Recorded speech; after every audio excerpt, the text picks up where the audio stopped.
Hello प्यारे बच्चों, सभी को नमस्कार। तो एक बार फिर से आज के वीडियो में आपका बहुत बहुत स्वागत है।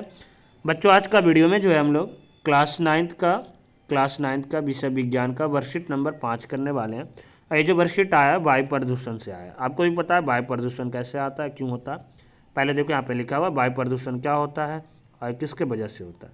ठीक है, तो जब वायु अवांछित पदार्थों से दूषित हो जाती है और जो जीवित और निर्जीव दोनों पर हानिकारक प्रभाव डालती है, तब इसे हम वायु प्रदूषण के रूप में जाना जाता है, यानी कि इसे वायु प्रदूषण कहते हैं। ठीक है, आ रहा है समझ में।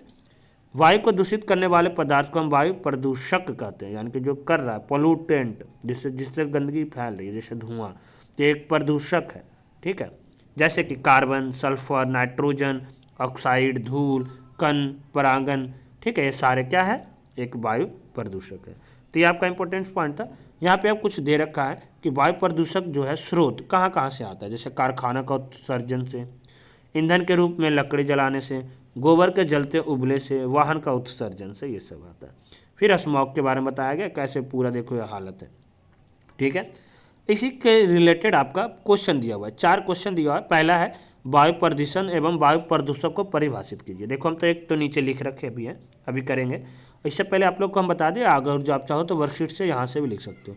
वायु प्रदूषण का परिभाषा यहाँ से यहाँ तक, और वायु प्रदूषित की परिभाषा यहाँ से यहाँ तक। ठीक है, यही चीज़ हम थोड़ा नीचे थोड़ा और अच्छे से बना के लिख रखे हैं। ठीक है बच्चों, वैसे आपके लिए देखो यहाँ पे हम कर रखे। पहला क्या था, वायु प्रदूषण। तो वायु प्रदूषण क्या होगा, जब वायु ऐसे अवांछित पदार्थों से दूषित हो जाती है जो सजीव और निर्जीव दोनों पर हानिकारक प्रभाव डालते हैं, तो उसे हम वायु प्रदूषण कहते हैं। ओके बच्चों, वायु प्रदूषण क्या होगा आ रहा है समझ में। वायु प्रदूषक वे पदार्थ जो वायु को दूषित करते हैं, उसे हम लोग वायु प्रदूषक कहते हैं, यानी कि वायु प्रदूषक कहलाते हैं। ठीक है, तो ये दोनों का डिफिनेशन जो था, आई होप आपको समझ में आ गया होगा।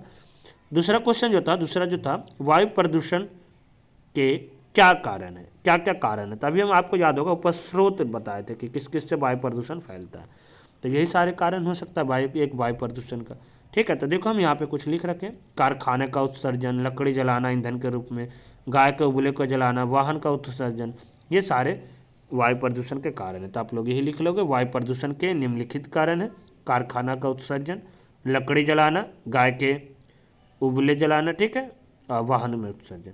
अगला जो प्रश्न था बच्चे वो था आपका स्मॉग क्या है। स्मॉग क्या है, तो स्मॉग देखो क्या होता है बच्चों, जब धुआं और ये दोनों चीज, गाड़ी का धुआं, गाड़ी का औद्योगिक कारखाना द्वारा उत्सर्जित धुएं में उपस्थित राख, गंधक, अनहानिकारक रसायन जब कोहरे के संपर्क में आता है, कोहरे समझा रहे हैं, ठंड के दिन होता है, तो वह स्मॉग का निर्माण करता है।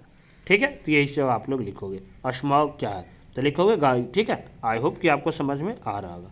चौथा जो क्वेश्चन था बच्चों वो था वायु प्रदूषण को नियंत्रित करने के लिए कुछ उपाय सुझाए।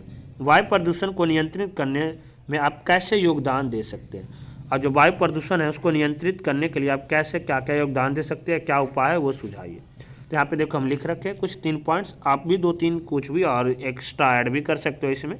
ठीक है, जैसे क्या है, निजी वाहन के जगह पे हम लोग सार्वजनिक वाहन का इस्तेमाल करें, क्योंकि सड़क पर जितनी कम गाड़ियां रहेंगी उतना ही कम प्रदूषण भी रहेगा। ठीक है, देखो इसमें उपाय और क्या है दोनों चीज़ लिख रखे एक साथ। हमें सौर ऊर्जा का इस्तेमाल करना चाहिए, जिससे हमारे पैसे भी बचेंगे और पर्यावरण का नुकसान भी नहीं होगा।